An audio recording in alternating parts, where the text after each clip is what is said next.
All right, guys, welcome back to Fill in Your Grill. Today we're going to be doing two things. One, we're going to be talking about the Toronto-based teams.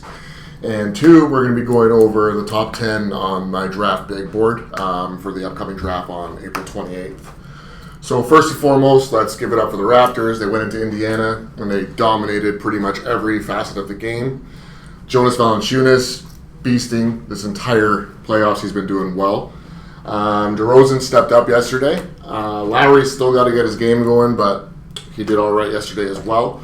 He pretty much closed out the fourth quarter the way that we know how he likes to do it. Hashtag Lowry time. The Blue Jays went into Baltimore. They won the first game. They've lost the last two. I'm not really too worried. It's April, guys. It's April. At the end of the day, this team, I've been hearing people talking about the problems with this team from pitching to bullpen.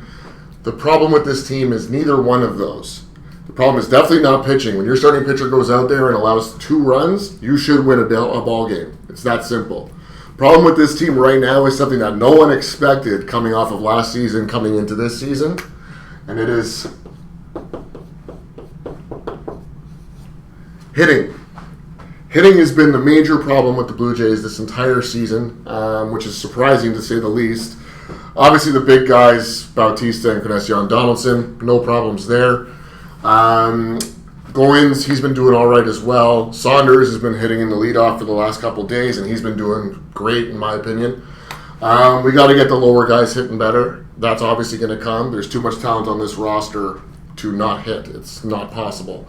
Once these bats start going, this team's going to obviously probably recreate the success of last year.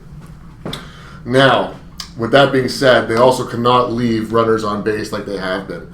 So now they're striking out less, but they're leaving runners in scoring position at a dramatic rate, and it's starting to get really annoying for hardcore Blue Jays fans. Again, this will all sort itself out. I'm not really worried. Again, it's April.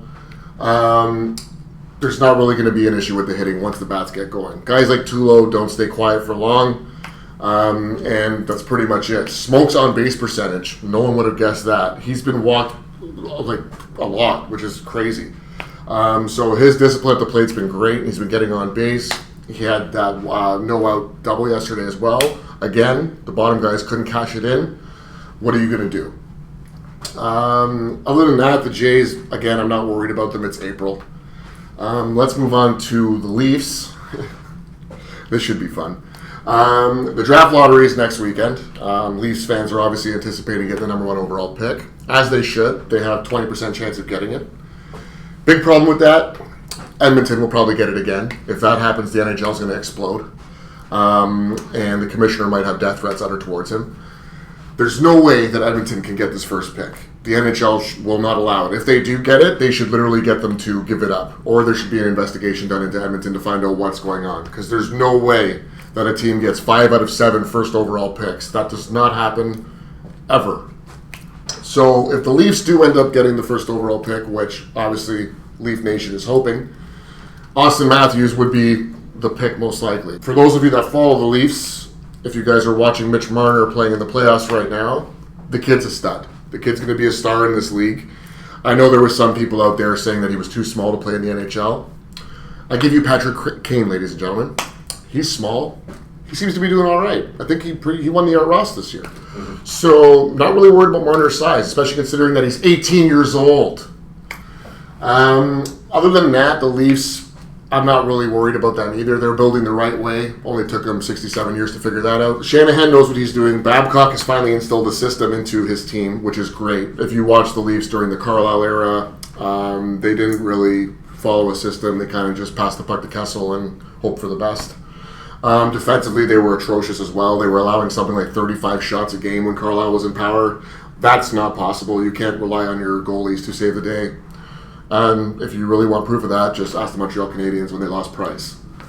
So the Leafs will most likely have Austin Matthews. They have a lot of talent coming up through the ranks. They also will most likely be making a push for Steven Stamkos in the offseason. Depending how much money he makes, I would love to see him in Toronto. I think he wants to come back to Toronto. Pretty sure every Leaf fan in the nation wants him to come back to Toronto, as that would solidify the rebuild with him on the first line with James Van Riemsdyk, Nylander. That'd be a pretty sweet first line.